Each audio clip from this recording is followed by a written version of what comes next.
Food that we eat can pass in four distinct directions or pathways. First, it can pass upwards towards the nasal cavity. Second, it can regurgitate back through the oral cavity. Third, it can enter the laryngeal cavity. Fourth is the normal pathway where the food can enter the laryngopharynx and then the esophagus.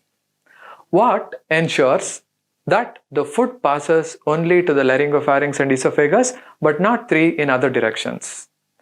To understand this, we need to know the anatomy of human pharynx. Hi guys, in this video series, we will learn about the anatomy of human pharynx. In this first video, we will focus on the overview of anatomy of human pharynx.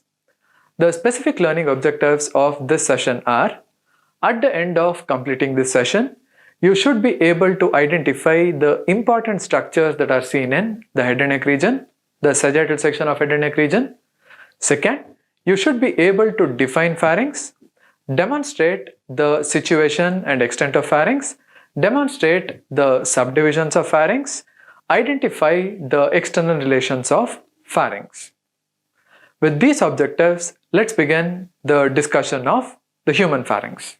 Before we identify the features of the human pharynx, let's try to identify the important structures seen in the sagittal section of the head and neck region. Important structure that are seen in this specimen are: this is the outline of the scalp, then we have the cranial vault, the frontal region or the frontal bone, and then we have the region of the thick occipital bone. Then we have the medial surface of the brain. This is the corpus callosum. This is the part of septum pellucidum. This is part of the midbrain and the cerebral aqueduct. This is pons, medulla oblongata, the fourth ventricle, the cerebellum. Then we have the extension of medulla oblongata as the spinal cord.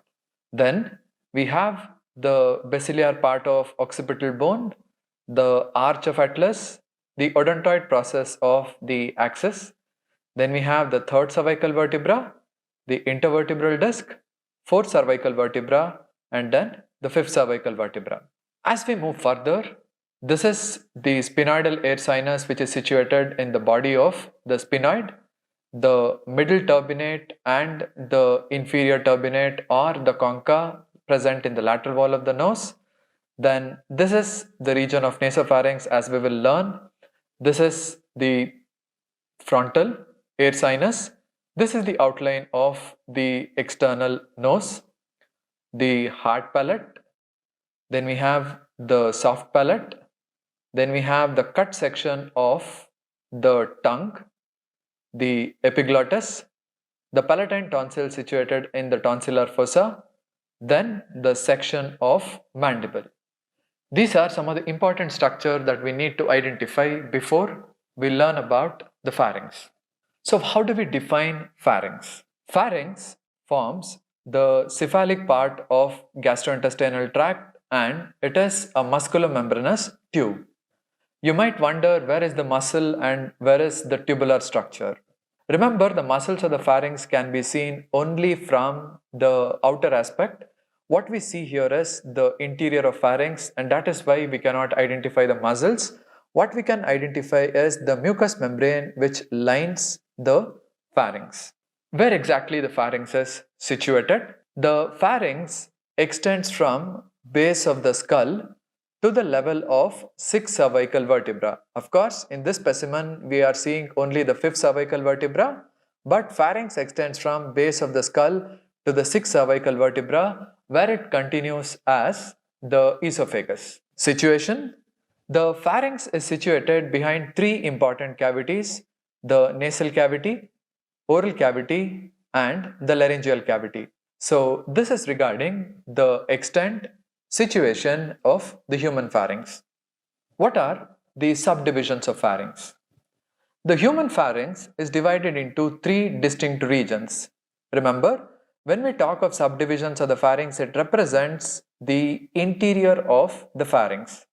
The interior of the pharynx can be divided into three parts: the nasopharynx, which lies behind the nasal cavity, oropharynx, which lies behind the oral cavity, laryngopharynx, which lies behind the laryngeal cavity. Because of their position, nasopharynx is also referred to as epipharynx because it is the highest in position. Then we have oropharynx, which is known as mesopharynx because it is middle. Then the laryngopharynx is also referred to as hypopharynx because of its lower position. Then what about the morphometry or measurements of the pharynx? The entire length of the pharynx measures about 12 to 14 centimeters, extending from base of the skull to the level of the 6 cervical vertebra. The widest diameter or widest width of the pharynx is found in the region of nasopharynx, where it can measure up to 5 centimeters. The narrowest part of the pharynx is represented by the junction of pharynx with the esophagus, where it measures hardly about 1 to 1.5 centimeters. This is regarding some of the measurements that you need to know regarding the anatomy of pharynx. Once we know the definition, extent, situation and parts of pharynx, let's try to understand its external relations. The pharynx externally is related to following structures. Above, it is related to the body of the sphenoid and the sphenoidal air sinus, along with the basilar part of the occipital bone.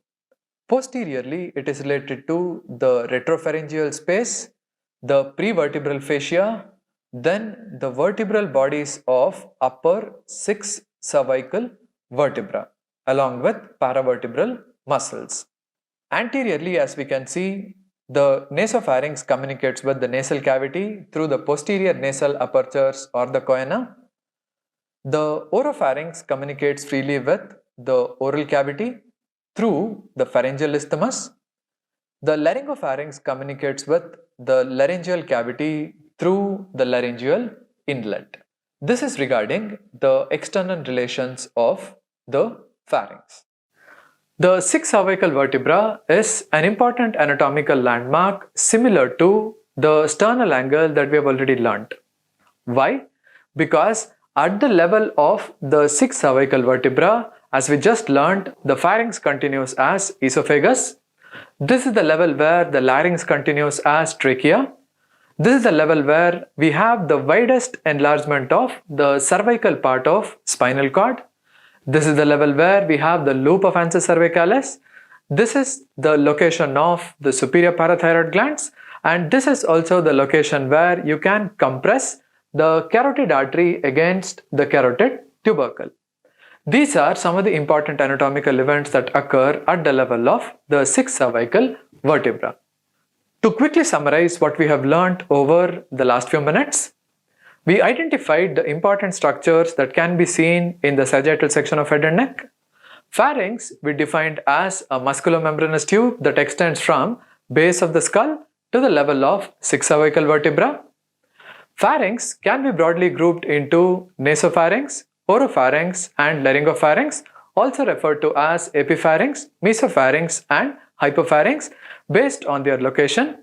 These 3 divisions of the pharynx are located behind the nasal cavity, oral cavity and the laryngeal cavity respectively. We also learnt about the external relations and morphometry of the human pharynx. In the next video, we will focus our attention on the anatomy of nasopharynx. Thank you.